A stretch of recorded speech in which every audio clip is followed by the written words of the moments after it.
State of gas and indicator diagram. ये बहुत important है क्योंकि ग्राफ पे काफी क्वेश्चन आते हैं एग्जाम में। पीवी वाला ग्राफ, राइट।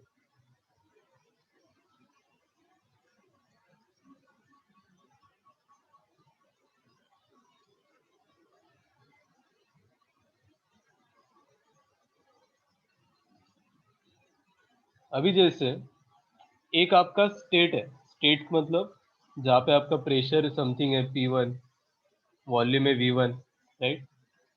फिर आपने कुछ ऐसे पाथ कवर किया सो दैट आप दूसरे स्टेट में पहुंच गए, जहाँ पे आपका प्रेशर आ गया P2, वॉल्यूम आ गया V2, टेम्परेचर भी ले लो यहाँ पे T1 और यहाँ पे T2। तो जब आप एक स्टेट से दूसरे स्टेट में जाते हो तो इसको हम बोलते हैं प्रोसेस, राइट। फिर आपको पता है कौन से तीन टाइप की प्रोसेस है। एक तो आपका आइसोथर्मल, सिंपल वाला लेते हैं अभी तो, आइसोथर्मल और isobaric, isobaric and isochoric. Isochore, isochoric. Adiabatic को हम देखेंगे। अभी तो इतनी प्रोसेस है आपके पास, जिसमें यहाँ पे आपको पता है कि टेम्परेचर कांस्टेंट होगा T1 equals to T2। Isobaric में क्या होगा, P1 इक्वल्स टू P2, और आइसोकोरिक में V1 इक्वल्स टू V2। तो आप देखोगे कि पाथ पे भी डिपेंड करता है। जैसे कोई भी फंक्शन है आपका, प्रेशर का वॉल्यूम के साथ है या फिर वॉल्यूम का टेम्परेचर के साथ है, तो आप किस पाथ में जाते हो उस पर भी डिपेंड करता है, राइट। तो कौन सी क्वांटिटी डिपेंड करेगी वो मैं आपको बताता हूँ। जब हमने देखा था कि वर्क डन है, वर्क डन बाय गैस, जो कि हमें आया integration of P dot dV। तब आप जब कैलकुलेट करोगे, अगर प्रेशर को मैं y एक्सिस में लूंगा, राइट, और वॉल्यूम को x एक्सिस में लूंगा, तो इसका मतलब क्या, इंटीग्रेशन ऑफ y dx है कि नहीं। और यहाँ पे आपने लिमिट डाल दी फ्रॉम V1 टू V2। तो जो भी आपका ग्राफ होगा फ्रॉम स्टेट 1 टू स्टेट 2, जैसे भी आप जा रहे हो 1 से 2 में मैं ऐसे जा रहा हूँ सपोज,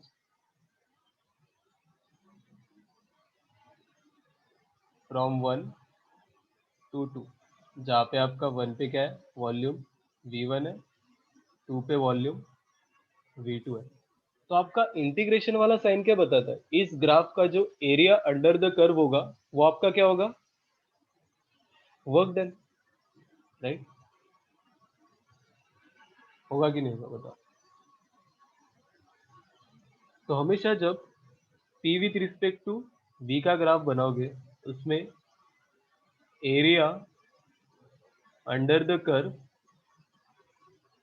आपका क्या होगा, वर्क डन बाय गैस। अब ये कब पॉजिटिव होगा कब निगेटिव होगा, आप एक बार बता सकते हो, बताओ। बहुत सिंपल है, हाँ। देखो जब वॉल्यूम आपका इंक्रीज हो रहा है V1 to V2, volume increase हो रहा है, तो क्या होगा यहाँ पे, ये एरिया क्या आएगा, पॉजिटिव। मतलब आप बोल सकते हो कि गैस ने वर्क किया है, work done by gas is positive, मतलब वर्क डन बाय गैस हुआ है। अगर निगेटिव आता है तो वर्क डन ऑन गैस हुआ है, करेक्ट। अब निगेटिव कब होगा और पॉजिटिव कब होगा उसको डिस्कस करते हैं। देखो जहाँ पे हम लेंगे केस 1 और केस 2। सर हाँ बोलो। सर वो एरिया अंडर द कर्व वो मॉड ऑफ वर्क डन आता है ना मॉड ऑफ वर्क डन मतलब, सर, मतलब माइनस साइन हटता है नहीं मॉड। हमेशा, हमेशा मॉड नहीं ले रहे ना, ये बोल रहा हूँ मैं, कब पॉजिटिव होगा कब निगेटिव होगा वो बता रहा हूँ, इसके बाद यही है कॉन्सेप्ट। अच्छा ओके सर। अभी तो आपको पता है कि पॉजिटिव होगा, क्यों, कॉज वॉल्यूम इज इंक्रीजिंग। और जब भी आपका वॉल्यूम इंक्रीज होता है इनिशियल टू फाइनल में, आप देखो V1 और V2 में कौन बड़ा है, V2 बड़ा है, 1 to 2 गया प्रोसेस, तो आपका वर्क डन बाय गैस हुआ है, मतलब पॉजिटिव वर्क डन है, राइट। उसी को केस 1 ले लो जब पॉजिटिव आए। Case 1, when volume is increasing then work done by gas is positive।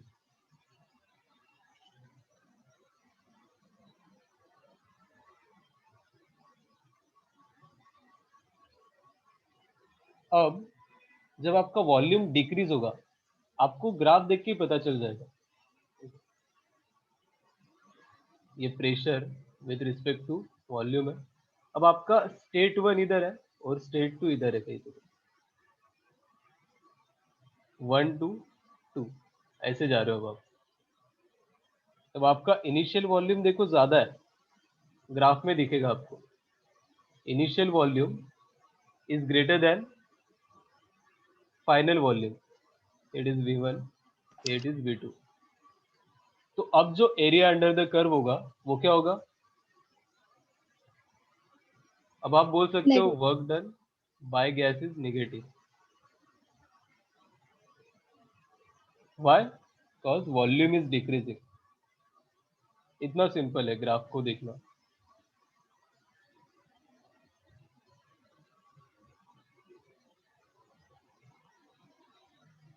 ठीक है, लेकिन अगर आप वर्क डन बाय गैस की जगह पे अगर आप लिखते हो वर्क डन ऑन गैस तो वो क्या हो जाएगा फिर? पॉजिटिव, इस वाले केस में। ठीक है, तो एक को आप लिखोगे work done on the gas, एक को आप लिखोगे work done by the gas. तो मेरे को तो लगता है दोनों को वर्क डन बाय गैस लिखो और साइन के साथ लिख दो। एक का साइन पॉजिटिव है, एक का साइन निगेटिव है। कब पॉजिटिव है? When volume is increasing. कब निगेटिव है? When volume is decreasing. ठीक है, तो आप देखोगे कि ये जो वर्क डन वाला केस है ना पाथ पे पूरा डिपेंड करता है। जैसे आप ऐसे जाओगे तो इतना वर्क डन आया, राइट। दो अलग अलग पाथ लेता हूं मैं। इनिशियल और फाइनल स्टेट सेम ले लो, राइट। एक बार आप ऐसे गए 1 to 2 ऐसे, एक बार आप ऐसे गए, ये पाथ 1 है और ये पाथ 2 है। तो बताओ दोनों का इनिशियल और फाइनल स्टेट तो सेम है, राइट। लेकिन वर्क डन बाय पाथ 2 क्या होगा बताओ यहाँ पे? Is greater than work done bye path 1। क्यों? क्योंकि इसका एरिया पाथ 1 का इतना ही होगा और पार्ट 2 का एरिया कितना होगा? पूरा ये वाला, राइट। तो वर्क डन कौन सा डिपेंडेंट फंक्शन है? Part dependent function. Work done is path dependent function. Path पे डिपेंड करता है, इनिशियल और फाइनल स्टेट पे नहीं कर रहा है। देखो आप, ये बहुत इंपॉर्टेंट कॉन्सेप्ट है, कब पाथ पे डिपेंड करता है कब नहीं करता।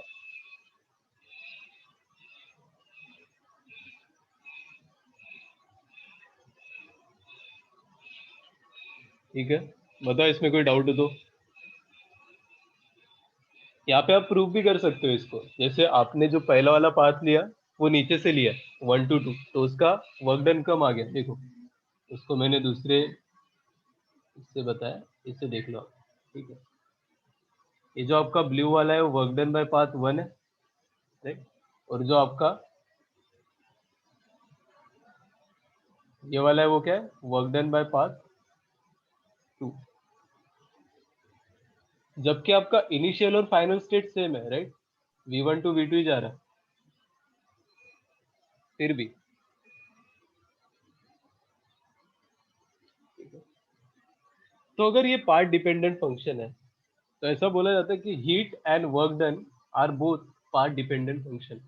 जैसे मेरे को पता है फॉर्मूला क्या होता है आपका, heat is equals to delta U plus W. तो इसमें से heat and W are path dependent function.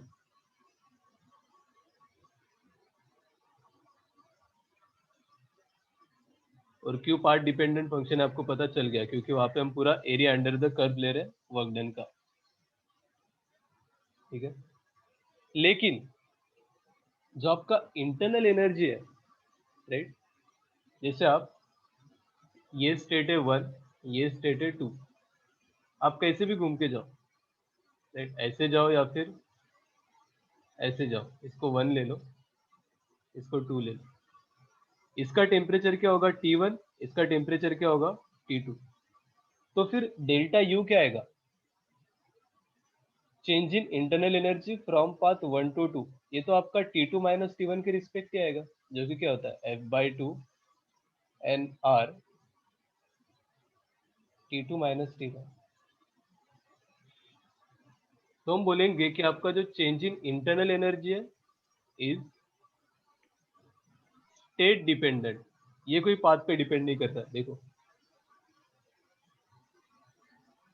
Initial और फाइनल स्टेट पे डिपेंड करता है, क्योंकि यहाँ पे इंटीग्रेशन वाला साइन नहीं है, डायरेक्ट आप क्या कर रहे हो, final temperature minus initial temperature, right. Internal energy का मैंने फॉर्मूला बताया था आपको, F/2 nRT होता है।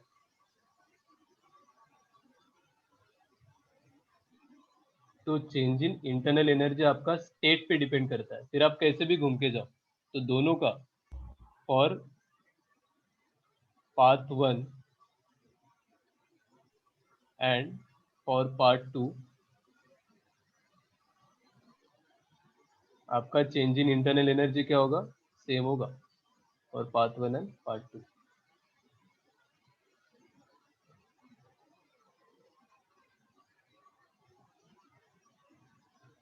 तो मेडिकल में भी कभी कभी आता है और मेंस में भी आ सकता है डायरेक्ट क्वेश्चन कि वर्क डन और हीट ये किस पे डिपेंड करेगा, पाथ पे कि स्टेट पे, तो आप डायरेक्ट बोल सकते हो, ठीक है।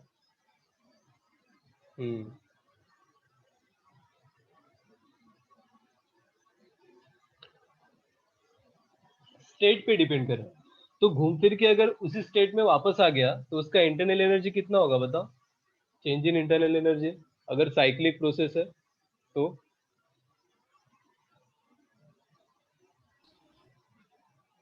जल्दी, for cyclic process change in internal energy कितना होगा, ये नोट कर लिया सबने, 0। 0। क्यों, घूम फिर के वही आ रहा है, स्टेट हाँ तो डिपेंडेंट है। T1 से T1 ही आ रहा है टेम्परेचर, माना कि बाद में टेम्परेचर उसका इंक्रीज हुआ लेकिन फिर से T1 में आ गया, तो उसका तो इंटरनल एनर्जी चेंज हुआ ही नहीं, ठीक है।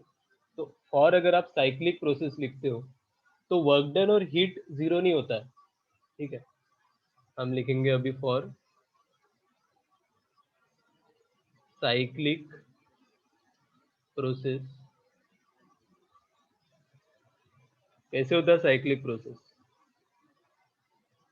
यहां से गया और वहीं पे वापस आ गया, ठीक है। 1 to 2 then 2 to 1, pressure with respect to volume. तो यहाँ पे change in internal energy for any cyclic process क्या होगा, ऑलवेज जीरो होगा, क्योंकि आपको पता है U then is state dependent function. तो साइक्लिक प्रोसेस में आपका इनिशियल स्टेट और फाइनल स्टेट सेम होता है, ठीक। और यहाँ पे work done is not equal to zero और हीट भी नॉट इक्वल टू जीरो। तो कितना होगा work done for cyclic process, तो ये हमको देखना है अभी, ठीक है, देखेंगे अभी देखेंगे। तो हम क्या करते हैं साइक्लिक प्रोसेस के लिए, एक बार आपको वर्क डन आ गया, आपको फॉर्मूला तो पता है, Q इज इक्वल्स टू क्या होता है, डेल्टा यू प्लस डब्ल्यू। तो डेल्टा यू तो जीरो है फॉर साइक्लिक प्रोसेस, तो हमेशा Q किससे इक्वल होगा, W से इक्वल होगा, always for cyclic process.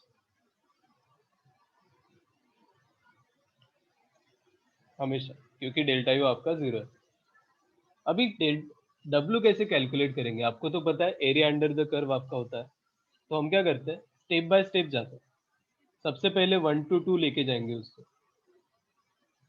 1 to 2। अब 1 to 2 में आप बताओ पॉजिटिव वर्क डन हो रहा है कि निगेटिव? जल्दी जल्दी सब बताएंगे। पॉजिटिव हो रहा है कि निगेटिव हो रहा है work done? Negative, negative. Sorry work done positive हो रहा है। पॉजिटिव हो रहा है पॉजिटिव। क्योंकि आपका वॉल्यूम इंक्रीज हो रहा है ना। ब्लाइंडली आप देखो, जब आपका वॉल्यूम इंक्रीज होता है तो वर्क डन क्या है? पॉजिटिव। ये पूरा एरिया अंडर द कर्व, ये क्या होगा आपका? Positive work. ठीक है, फ्रॉम स्टेट 1 to 2। फिर आपको वापस आना है, 2 to 1 वापस आना है, राइट? फिर आ जाओ वापस। Pressure with respect to volume का ग्राफ, इधर है आपका 2 स्टेट, सेकेंड स्टेट, और इधर है फर्स्ट स्टेट। आप ऐसे वापस आ रहे हो। अब इसमें आपका वर्क डन क्या होगा, पॉजिटिव की निगेटिव बताओ? नेगेटिव, निगेटिव, क्योंकि वॉल्यूम क्या हो रहा है इधर अब? घट डिक्रीज। रहा है। This will be your negative work. तो जब आपको नेट वर्क डन कैलकुलेट करना पड़ेगा for cyclic process 1 to 2 then 2 to 1, इनको आप ऐड करोगे दोनों को, तो क्या होगा, जो नीचे वाला जो एरिया है उसको आपको क्या करना पड़ेगा? माइनस। करेक्ट? तो आपको पता है कि पॉजिटिव वाला एरिया आपका ज्यादा है, उसमें से आपने निगेटिव वाला एरिया माइनस किया, तो कौन सा एरिया बचा बताओ? पॉजिटिव एरिया में से निगेटिव एरिया माइनस कर दिया ना, नीचे वाला, इतना ही एरिया बचा बस, राइट? तो this will be your work done by cyclic process, right? Area enclose जिसको हम बोलेंगे।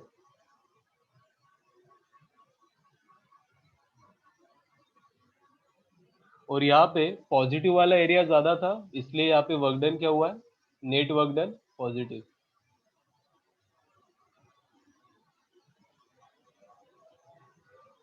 इसमें से हमने नीचे वाला एरिया माइनस कर दिया, तो बस एरिया जो एनक्लोज है ना दोनों के बीच में, उसी को लिया है मैंने। ठीक है, और ये हमेशा क्या होगा? पॉजिटिव होगा। क्यों पॉजिटिव होगा? क्योंकि पॉजिटिव वाला वर्क डन आपका ज्यादा है, राइट, कंपेयर टू निगेटिव वाला वर्क डन। इसको हम बोलते हैं पॉजिटिव साइकिल। जहाँ पे आपका वर्क डन पॉजिटिव आता है उसको हम बोलेंगे पॉजिटिव साइकिल। ठीक है, तो हमेशा कोई भी साइक्लिक प्रोसेस का अगर आपको वर्क डन निकालना है तो हम क्या करेंगे, उसका एरिया एनक्लोज लेंगे, जिसना उसने एरिया एनक्लोज किया हुआ है वो दोनों पाथ में। इसको नोट कर लो। और इसका मैं आपको फंडा बता दूं, पॉजिटिव कब होगा? जब आपका साइकिल जो है वो क्लॉकवाइज होगा। ये वो डायरेक्ट आप देख के बता सकते हो पॉजिटिव है कि निगेटिव। अगर आपको दिखा कि क्लॉकवाइज है भाई, तो फिर पॉजिटिव है। फिर मैं निगेटिव साइकिल भी दिखाता हूँ जहाँ पे वर्क डन निगेटिव आता है। Anti clockwise, correct. तो आप ही प्रूव करके बताओ कि एंटी क्लॉकवाइज में वर्क डन निगेटिव क्यों आ रहा है?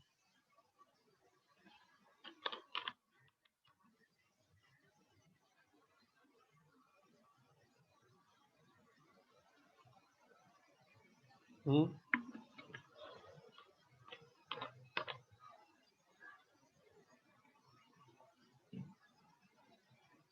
फिर आपने नेट वर्क डन निकाल दिया, इज इक्वल्स टू क्या होगा इधर?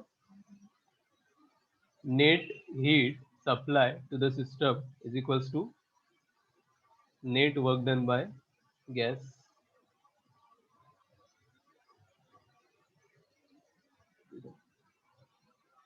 फिर हम देखेंगे निगेटिव साइकिल। देख,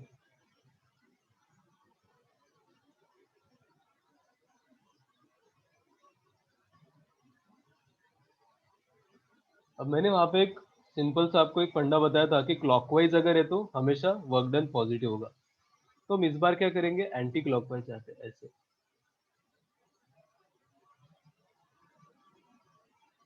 पहले गए 1 से 2 में, फिर 2 से 1, तो एंटी क्लॉकवाइज दिख रहा है ये, दिख रहा है।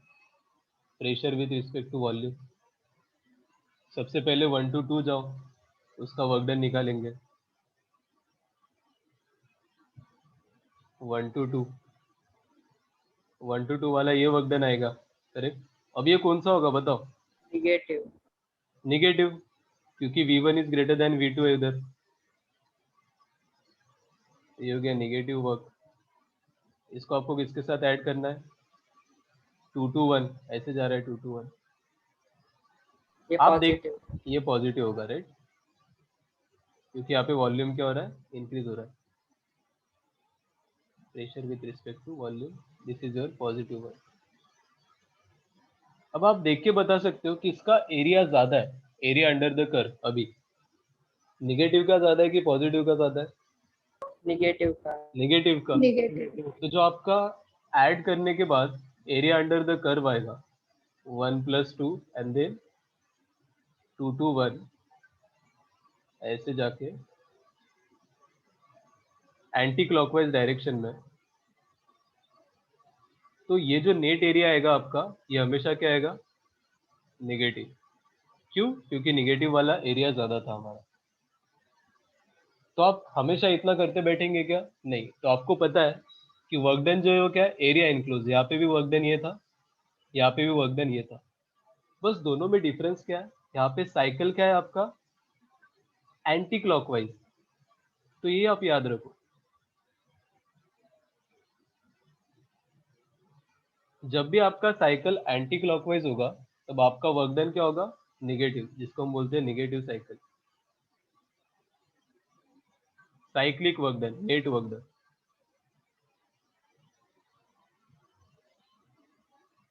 तो देख के ही पता चलेगा आपको कब क्लॉकवाइज है तो पॉजिटिव है, एंटी क्लॉकवाइज है तो निगेटिव है साइकिल में। और साइकिल को आप कैलकुलेट कर सकते हो, ठीक है। कर सकते कि नहीं कर सकते बताओ, सिंपल। क्लॉकवाइज है तो पॉजिटिव है और एरिया इनक्लोज्ड आपको निकालना है, एंटी क्लॉकवाइज है तो निगेटिव है। डायरेक्शन तो आपको पता है, क्लॉकवाइज मतलब क्या, ऐसे, इसको बोलते हैं आप क्लॉकवाइज, जैसे आपका क्लॉक रोटेट होता है। और ऐसे क्या होगा, एंटी क्लॉकवाइज।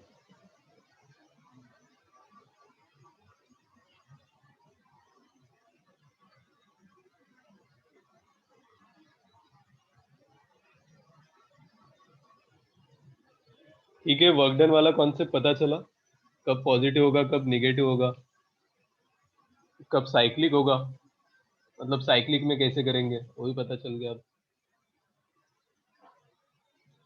और आपको पता है कि इंटरनल एनर्जी साइक्लिक प्रोसेस के लिए 0 है, तो अगर आपको वर्क डन आ गया तो क्या आएगा, हीट भी आएगा। ऐसे क्वेश्चन करोगे आप चुटकी चुटकी, कुछ नहीं होता। अभी आप देखो, एक क्वेश्चन ट्राई करते हैं।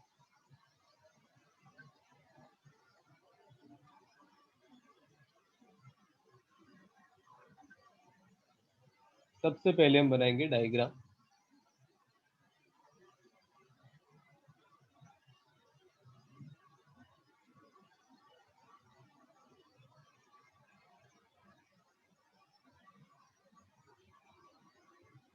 ABFI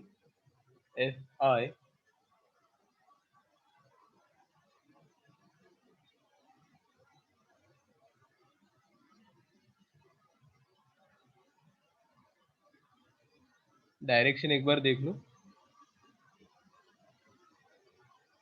ये pressure with respect to volume का ग्राफ। और उसने बोला है आई जो है वो आपका इनिशियल स्टेट है,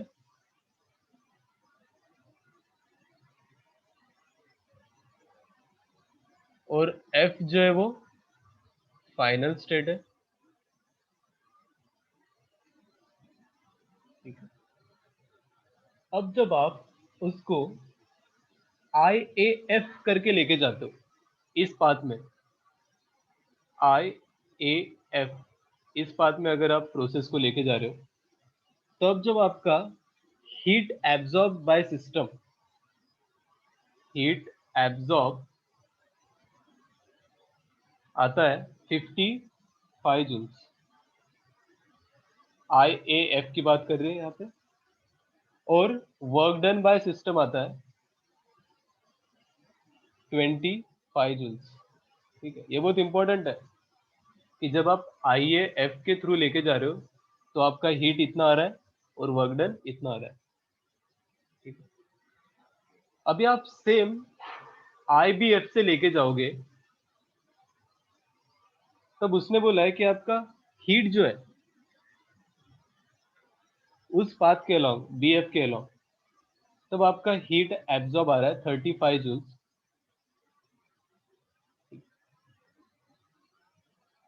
तो फिर वर्क कितना होगा भाई, इस पाथ के अलोंग वर्क कितना होगा? सेम तो नहीं हो सकता, राइट? सबसे पहले कैलकुलेट करो, उसमें का फर्स्ट क्वेश्चन यही है।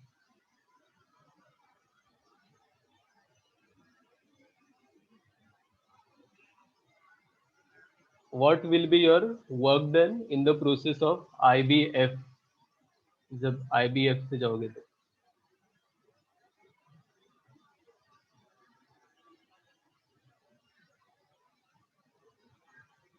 IF से जब जा रहे थे तब ये था, हीट एब्जॉर्ब था आपका 55 और वर्क डन था 25।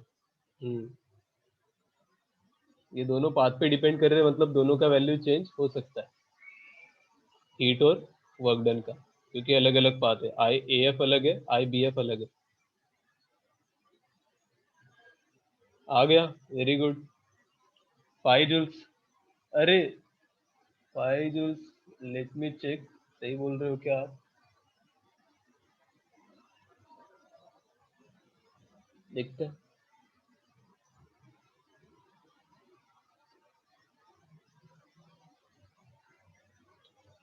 5 है ना सर? देखते हैं, सबसे पहले मैं ही करूंगा इसको, और क्या, मेरे को खुद नहीं पता।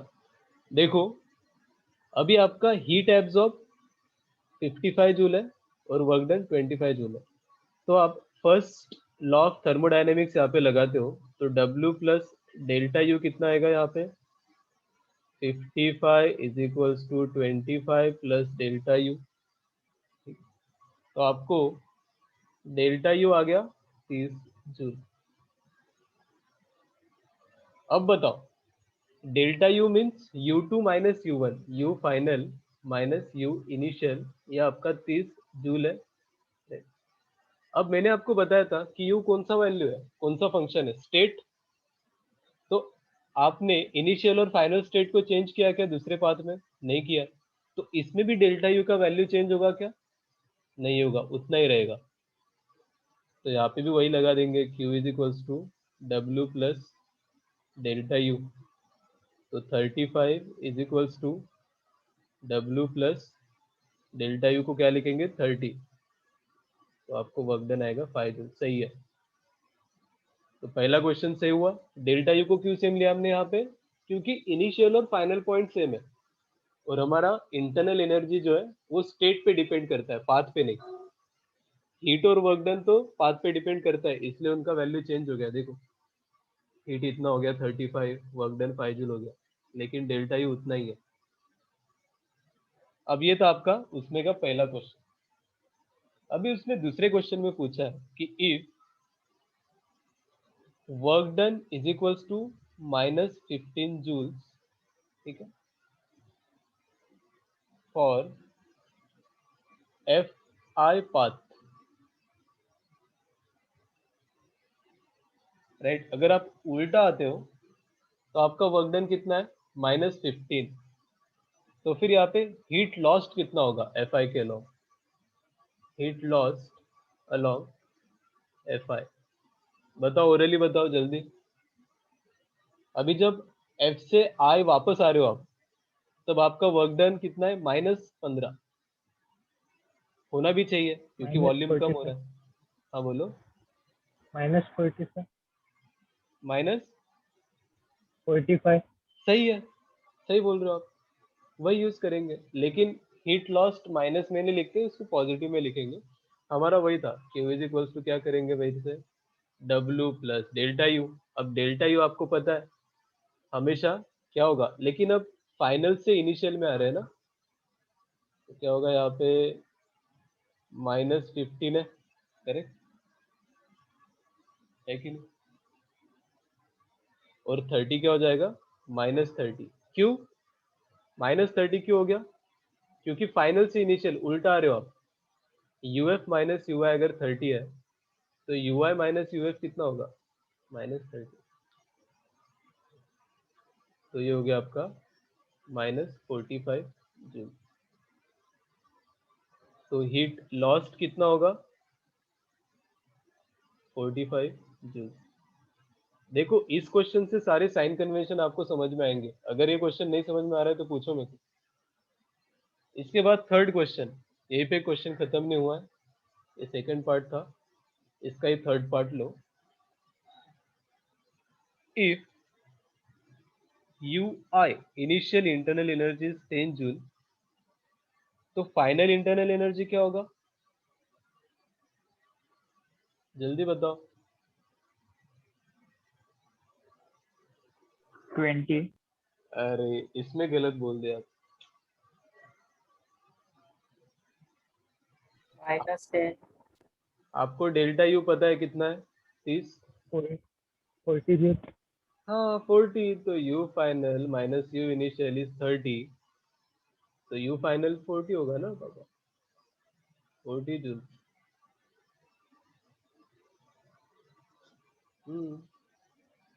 इसी में और एक क्वेश्चन,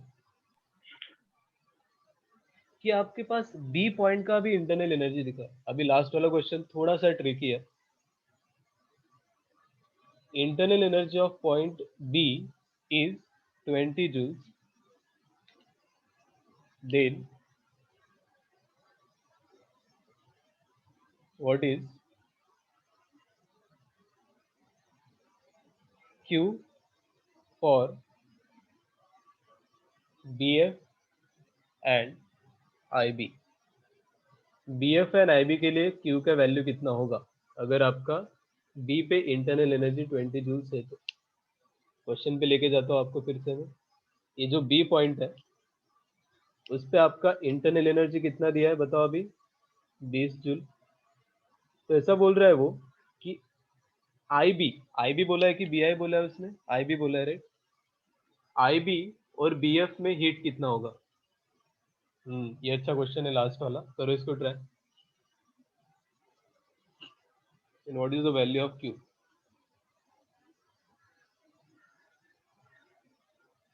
यहाँ पे अब थोड़ा लॉजिक यूज करना पड़ेगा आपको ग्राफ के साथ साथ।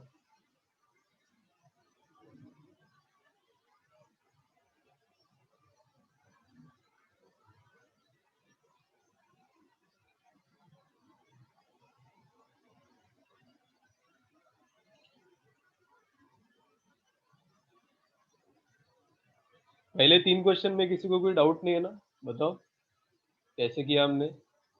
कुछ नहीं, फर्स्ट लॉ यूज किया और हमारा कौन सा स्टेट फंक्शन होता है और कौन सा पाथ फंक्शन होता है उसका यूज किया, और कब वर्क डन पॉजिटिव होगा कब निगेटिव होगा वो भी देखा है।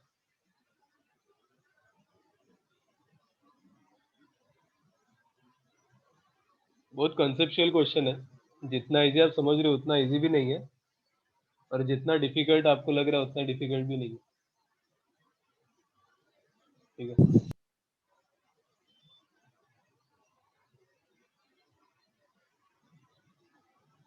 देखो आपको इनिशियल पॉइंट का इंटरनल एनर्जी पता है 10 जूल, UI, UF पता है आपको कितना बोला, अभी 40 निकाला आपने खुद।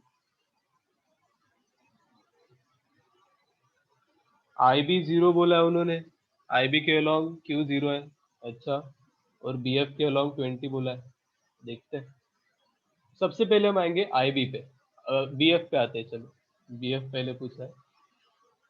तो BF में आपको इंटरनल एनर्जी ऑफ B पता है 20 joule, internal energy of F पता है 40 जूल, तो डेल्टा यू कितना आया बताओ।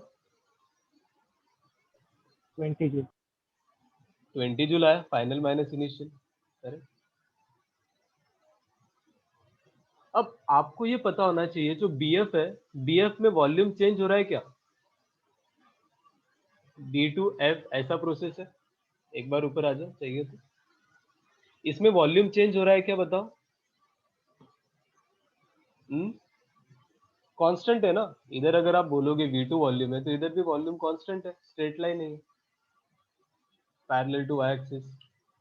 तो आपका वॉल्यूम अगर कांस्टेंट है तो वर्क डन क्या होगा? इस पाथ के अलॉन्ग आपका वर्क डन जीरो है, work done along path BF is zero because volume is constant. तो फिर Q कितना आएगा? W of BF plus delta U of BF, this will B 0 plus 20। तो BF के अलॉन्ग आपका वर्क डन आ गया 20 joules. फिर आओ IB पे। IB अच्छा पार्ट है। अब आपको पता है I का इंटरनल एनर्जी कितना है? 20। I का इंटरनल एनर्जी है, सॉरी 10 जूल। B का इंटरनल एनर्जी है 20 जूल। तो इसका डेल्टा यू कितना आएगा अब? 10 जूल। I टू B जा रहे हो तो UB माइनस UI। अब आप देखो IB के अलॉन्ग आप मेरे को वर्क डन बताओ कितना है IB के अलॉन्ग? 45 जूल। IB के अलॉन्ग कितना है? 35 जूल। 45 कैसे? 35 35 भी कैसे?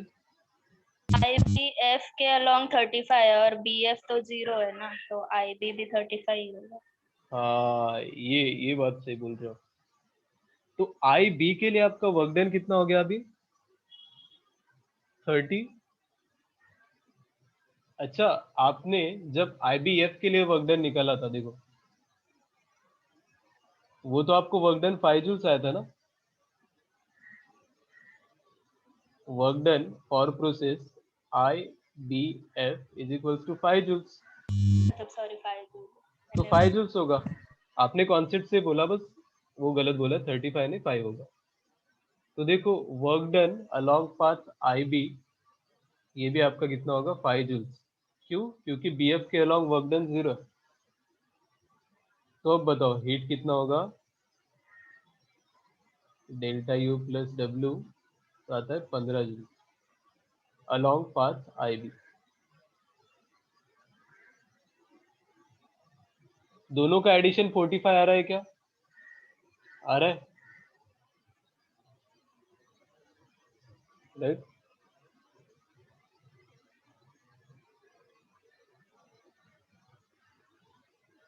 सॉरी 35। और आना भी चाहिए क्योंकि मैंने वहां पे क्वेश्चन में दिया भी था, सेकंड वाले क्वेश्चन में और फर्स्ट वाले क्वेश्चन में। देखो heat through out the process IBF कितना चाहिए मेरे को? 35। और यहाँ पे BF के अलॉन्ग आपका 20 जूल आया और IB के अलॉन्ग 15 जूल आया, तो दोनों का एडिशन 35 है। तो लास्ट वाला क्वेश्चन एक बार देख लो, इसमें किसी को डाउट है तो होना चाहिए, क्योंकि डाउट, राइट?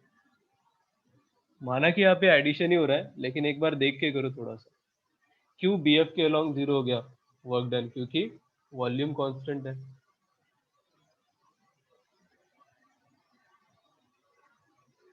और आपको पता था वर्क डन अलॉन्ग, हाँ डाउट आया यहाँ पे, सर ये IB वाला नहीं समझा, करेक्ट। IB वाले में आपको इंटरनल एनर्जी तो आ गया 10 जूल, इसमें कोई डाउट है क्या, बताओ? क्योंकि हमने I का इंटरनल एनर्जी निकाला था, B का उन्होंने गिवन दिया है। अब मैं वर्क डन निकालने जा रहा हूँ। अब आपको पता है फर्स्ट क्वेश्चन में आपने निकाला था work done along path IBF, ठीक है, जो कि 5 जूल था। तो मैं यहाँ पे लिखूंगा work done along path IBF is equals to work done along IB plus work done along BF। तो आपने देखा कि BF के अलोंग वर्क डन कितना है आपका? 0, क्योंकि वॉल्यूम कांस्टेंट है, राइट? तो 5 joule is equals to only work done upon work done along path IB plus 0। तो मैंने डायरेक्ट वहां पे IB का वर्क डन क्या ले लिया? 5 जूल। ठीक है।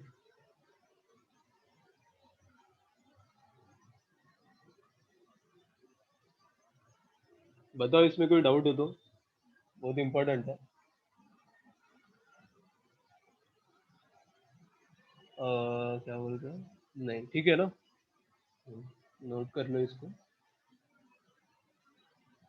अभी कभी कभी क्या करते हो कंफ्यूज करने के लिए, पीवी के जगह पे वीपी का ग्राफ दे देंगे, ठीक है। तो क्या करोगे आप, सपोज एक क्वेश्चन है, देखो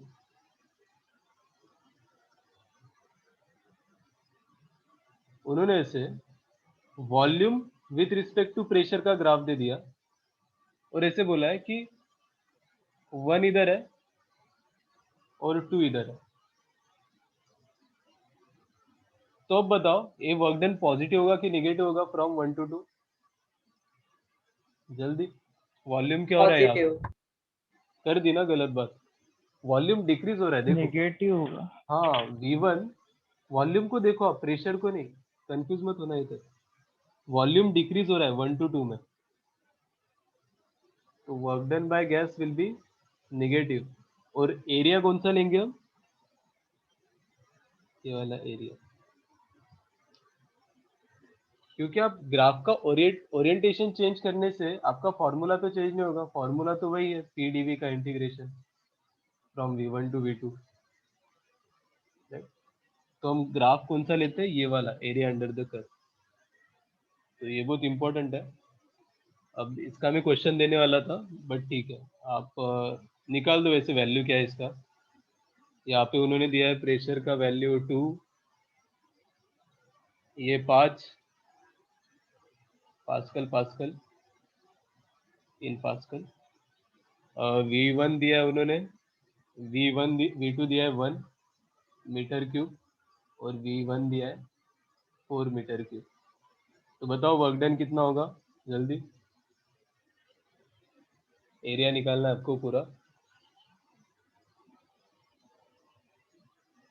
तो जब भी वीपी वाला ग्राफ देंगे ना, तो हम ये वाला एरिया निकालेंगे, वो वाली गलती नहीं करेंगे कि फिर से वही एरिया निकाल दे।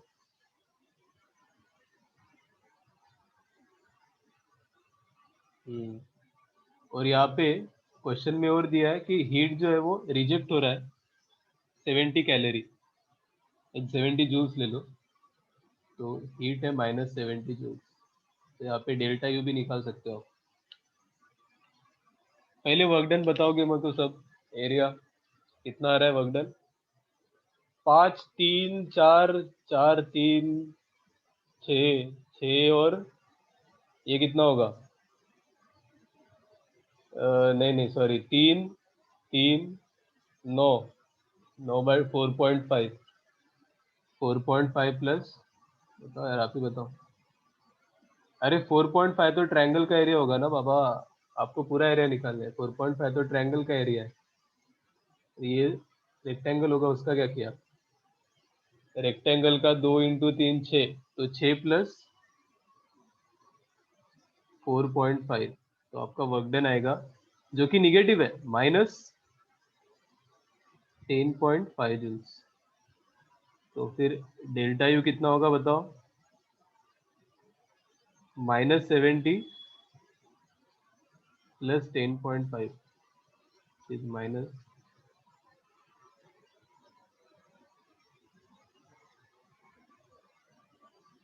ठीक है। एक्सट्रैक्टेड बोला है, रिजेक्ट हो रहा है हीट, 70 जूल हीट रिजेक्ट हो रहा है, तो इसलिए मैंने उसको माइनस किया है। जब भी हीट रिजेक्ट होता है तो हम क्या करेंगे, उसको निगेटिव में लेंगे। फॉर्मूला हमारा यही है, Q is equals to delta U plus W, first law.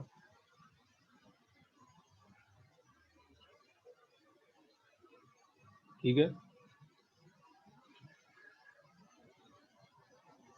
अभी इसमें ढेर सारे क्वेश्चन बनते हैं, बहुत सारे, ये ग्राफ पे तो क्वेश्चन ही क्वेश्चन बनेंगे, ठीक है। तो हम क्या करते हैं, उन क्वेश्चंस को करने से पहले थोड़ा प्रोसेस को समझ लेते हैं बाकी भी, ठीक है। क्वेश्चन बहुत सारे हैं, मैं आपको दूंगा भी। हाँ हाँ, लेकिन आपको हर प्रोसेस में कितना वर्क डन होता है, क्या होता है, कैसे होता है, वो आपको देखना भी तो वो इम्पोर्टेंट है, राइट?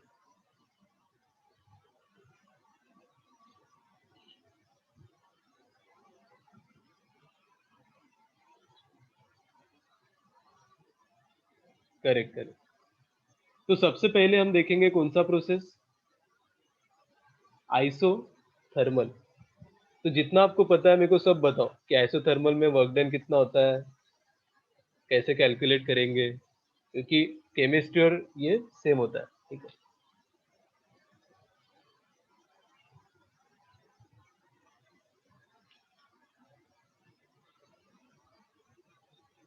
अच्छा, ये वाला नहीं पता आपको? ओके, तो चलो मोलार स्पेसिफिक हीट के रिस्पेक्ट में आपको थोड़ा कॉन्सेप्ट बता देता हूँ कि हीट में क्या लेते हैं और एंथैल्पी में क्या लेते हैं, ठीक है? दोनों में क्या डिफरेंस है हीट में और एंथैल्पी में। तो लिखो मोलार हीट कैपेसिटीज या फिर molar specific heat of a gas.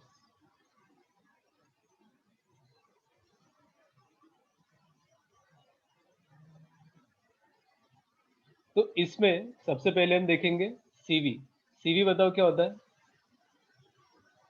Eight constant volume, और दूसरा होता है आपका सीपी। सीपी क्या होता है? Molar specific heat at constant pressure. Constant pressure.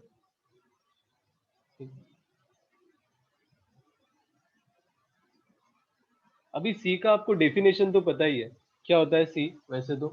Molar specific heat required to raise the temperature of raise the temperature by 1 degree Celsius of 1 mole of gas, right?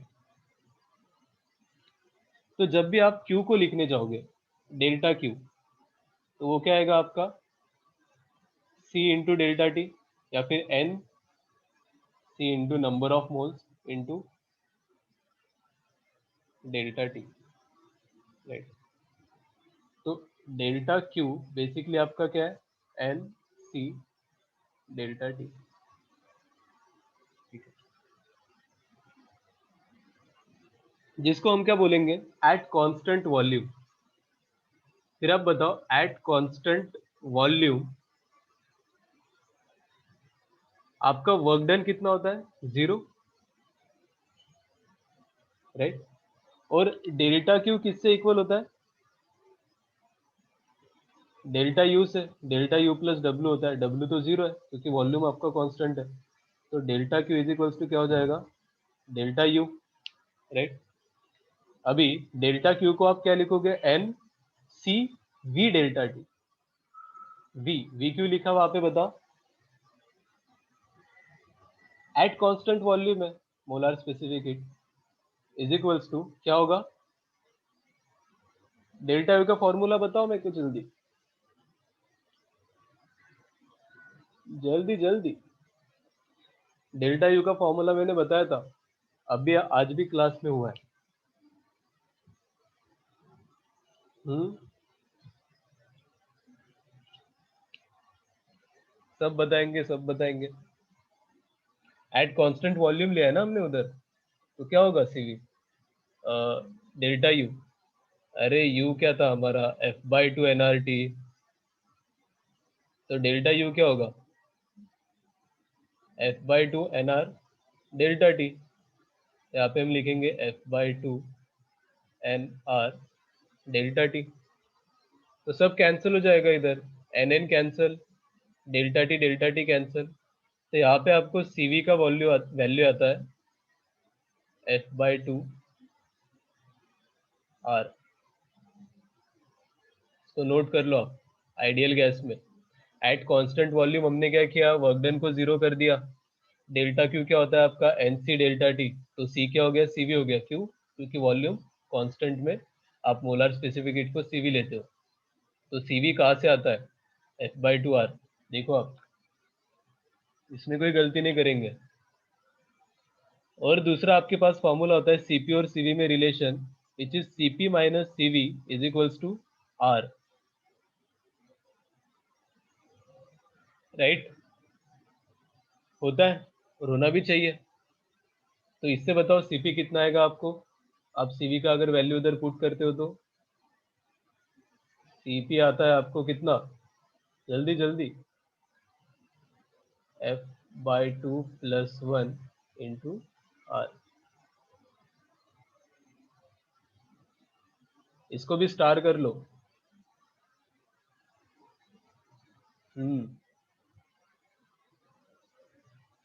और आपको पता है एफ किस पे depend करता है, बताओ? Degrees of freedom, degrees of freedom ही तो है। अच्छा, ये आपको पता ना CP minus CV is equals to R कैसा है, इसका प्रूफ करना है क्या, बताओ?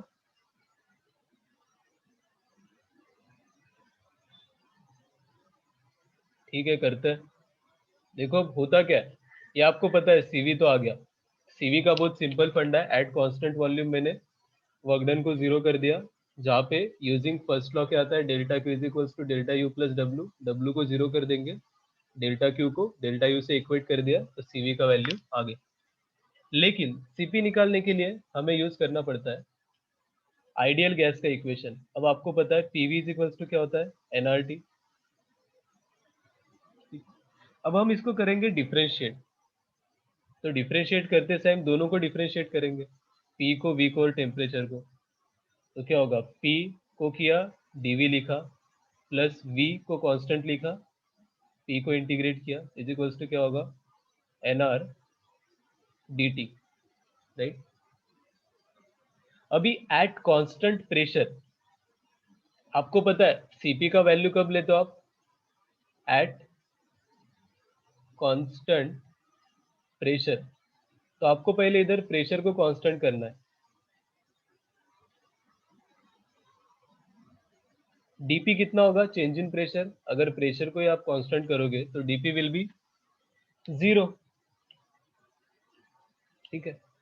तो ये वाला जो एक्सप्रेशन है ऊपर वाला, वो कैसे बनेगा अभी, P DV is equals to NR dt, बना? इसमें कोई टेंशन नहीं है। फिर आपको पता है वर्क डन कितना होता है, इंटीग्रेशन ऑफ पी डीवी, इसको आप लिखोगे integration of NR dt। P DV को आपने चेंज किया एनआर dt से, फ्रॉम T1 टू T2, तो आपको वर्क डन आएगा N R T2 minus T1, correct? अब हमारा जो फॉर्मूला है उसको हम यहाँ पे डालेंगे सिंपली। फॉर्मूला क्या बोलता है आपका, delta Q is equals to delta U plus W. अब at constant pressure delta Q को क्या लिखूं मैं, N C P delta T is equals to delta U क्या था हमारा, F by two N R T, और वर्क डन को क्या लिखूं इधर बताओ, N R T two minus T one. Sorry, यहाँ पे भी डेल्टा टी लिखना चाहिए था, और यहाँ पे भी लिख लो डेल्टा टी। तो delta T delta T delta T cancel, N N N cancel, तो C P is equals to कितना है आपको, F by two R plus R, और एफ बाई टू आर को हम वहाँ पे क्या लिखते हैं, सी वी, तो C P is equals to C V plus R. तो यहाँ से आपको आता है C P minus C V equals to R. ठीक है चैतन्य, पता चल गया? तो आपको बस at constant temperature work done निकालना है। जैसे हमने पहले प्रोसेस में क्या किया, एट कांस्टेंट वॉल्यूम पहले वर्क डन निकाला, फिर फर्स्ट लॉ यूज किया, और अपने आप सीपी का वैल्यू मिल गया। यहाँ पे क्या करना है आपको, कांस्टेंट प्रेशर वर्क डन निकालना है, और फर्स्ट लॉ लगाया, सीपी का वैल्यू आ गया, CP minus CV equals to R, जहाँ से आपको सीपी कितना आता है, F by two plus one into are.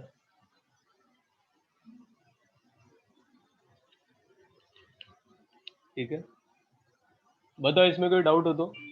बहुत स्टेप बाय स्टेप है, वो स्टैंड मतलब डिफिकल्ट तो नहीं बोलेंगे इसको, बहुत सही है। अब जो रेशियो होता है सीपी बाय सीवी का, उसको हम क्या लिखते हैं बताओ, सबको पता है, ratio of heat capacity of gases.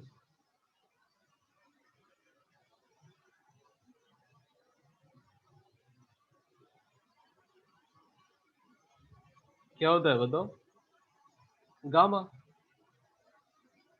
CP upon CV. तो करो सीपी बाय सीवी कितना आएगा, जल्दी जल्दी इतना टॉपिक करके फिर नेक्स्ट क्लास में हर प्रोसेस का देखते हैं। सीपी क्या था आपका, F by two plus one into R divided by F by two into are.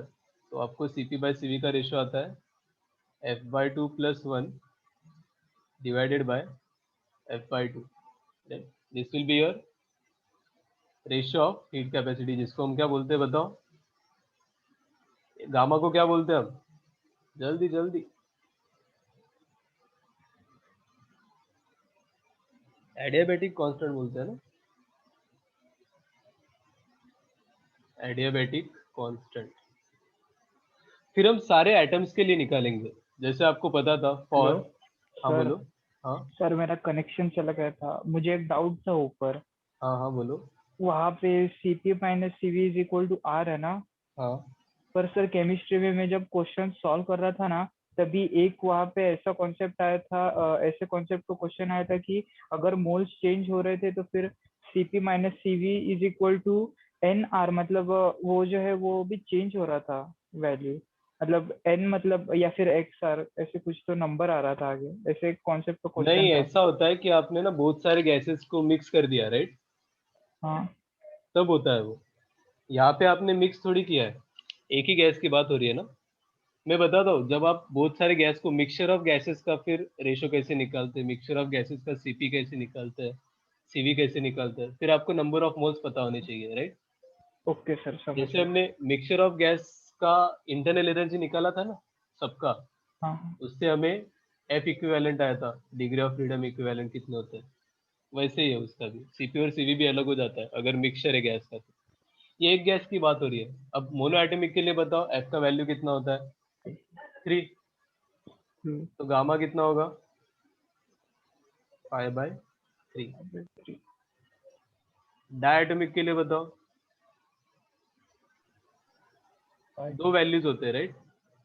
Either F आपका कितना होता है, 5 5, या 7। और 7। एफ होता है आपका 7। तो इसका गामा का वैल्यू क्या आ सकता है, आइदर 7/5, और कब होगा, हाई टेम्परेचर लो टेम्परेचर वाला कॉन्सेप्ट होगा, जब वाइब्रेशनल लेना है कि नहीं लेना है। 9/7 ये होगा लो टेम्परेचर में, ये होगा हाई टेम्परेचर में। फिर मेरे को बताओ पॉली एटॉमिक के लिए क्या होगा, जल्दी।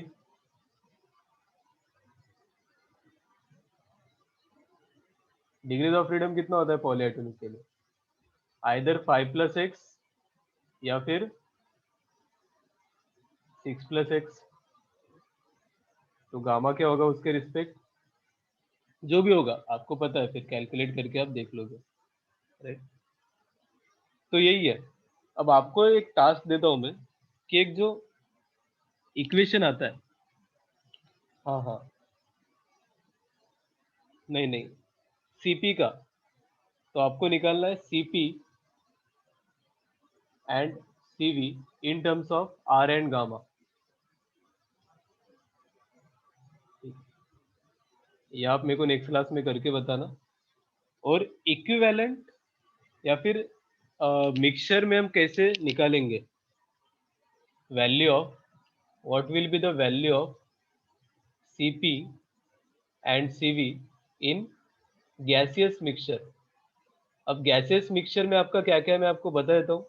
वो मिक्सचर में, अब इसने जो डाउट पूछा है उसी टाइप के क्वेश्चन है, उसी टाइप का क्वेश्चन है। सीपी और सीवी आपको मिक्सचर का निकालना है जिसमें बहुत सारे गैसेस है। एक गैस है जिसका वैल्यू है CP1, राइट, उसके नंबर ऑफ मोल है N1, ठीक है। सबका टेम्परेचर कांस्टेंट ले लो एट कांस्टेंट टेम्परेचर। ऐसे n नंबर ऑफ गैस है, ठीक है, ये एक गैस है, दूसरा गैस है जिसका नंबर ऑफ मोल है n2 और Cp2 उसका, तीसरा एक गैस है n3 उसका है Cp3, ठीक है। तो इन सबको आप एक मिक्सचर में जब लोगे तो उसका इक्विवेलेंट Cp कितना होगा, तो Cv1 Cv2 Cv3 भी ले लो। तो इसको एज ए होमवर्क ले लेना। बाकी आप ट्यूटोरियल और एचसीवी तो सॉल्व कर ही रहे हो, राइट? हाँ, तो उसको अभी रहने दो, इसका कुछ मत करना फर्स्ट लॉ का, क्योंकि जैसे हमारी प्रोसेस खत्म हो जाएंगी ना तब आप क्वेश्चन ट्राई करोगे, ठीक है। चलो, इसके बाद कोई क्लास है आपका? नहीं है, नहीं ये है? लास्ट। हाँ फिर करो, ये करो, मेरे को चाहिए होमवर्क, ठीक है। सर वो दूसरा वाला तो अभी तक अपने कॉन्सेप्ट पढ़ा है नहीं है ना। हाँ लेकिन आपको पता होना चाहिए ना, हमने उधर क्या इक्वल किया था बताओ?